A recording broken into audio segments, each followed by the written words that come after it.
Hey, welcome to Zero Impact on Infinity. No, I'm still not on my river, but it's coming. I can feel her. But look where I am.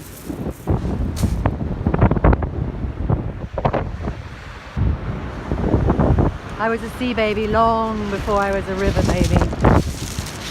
So I hope you can hear me. So this week, I have no idea what episode I'm on yet, is I wanted to talk about Pompeii, because I'm just back from this amazing opportunity. I went to Naples, and I'm actually half southern Italian, so my God, it was weird to see how different they are.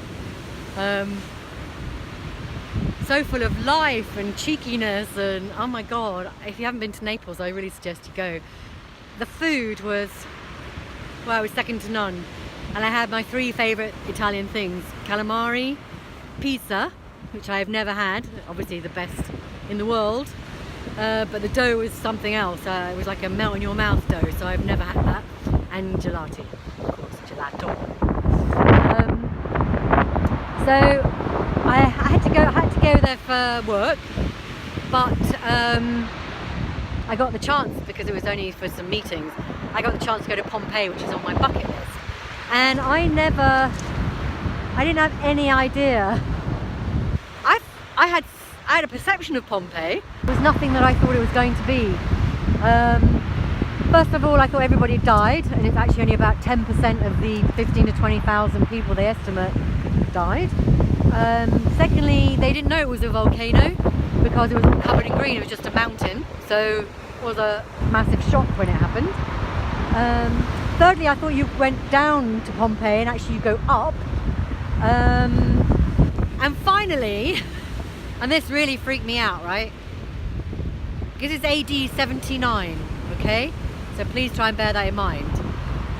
They had everything that I have kind of here in Brighton, which is they had outside restaurants, they had carts with iron wheels that went in the streets. So the streets are a bit like New York, you know, like parallel and across. They had gymnasiums, they had heating in their houses, they had a theatre, they had a courthouse, they had a whorehouse, they had a gladiator stadium. And right now I'm actually in what would be called the entertainment, where the gladiators came, etc. But the point is that there are rich people's houses, there are poor people's houses, there are roads going through I'm going to call it a city because it is that big. There is water where the baths are, there are shops lining all the streets, the bread ovens are practically the same as we use now, the authentic ones. And I just can't help but think we just replace one backdrop with another. And we have to change things in a much more complex and personal way.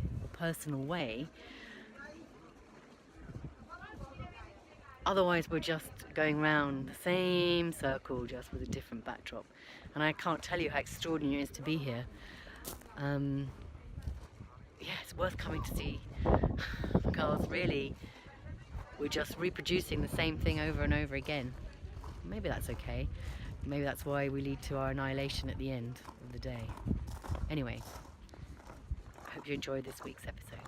They had focaccia bread. They had, they had everything that I have here in Brighton, AD 79. And it just confirmed again that idea of what we need as human beings. They had cleanliness, they bathed all the time, so they didn't have much sickness. They had immigrants and refugees. They coming in as slaves, but they had free men, which meant as a slave you could go up the ranks and you could become a freeman. And they had examples of a Syrian who became, as high level ranking as you could get as a Roman. They had, it was just like, when I sort of set this up as Zero Impact on Infinity, I mean it tongue in cheek and not, which is the paradox of life, of course. But to actually see something preserved so long ago, and actually we live pretty much the same now. And in fact, actually in Portugal, I don't have heating. I don't know, it's worth a comment. So this week comes to you with the idea of, you know, how much have we changed as human beings in, what, 2,000 odd years?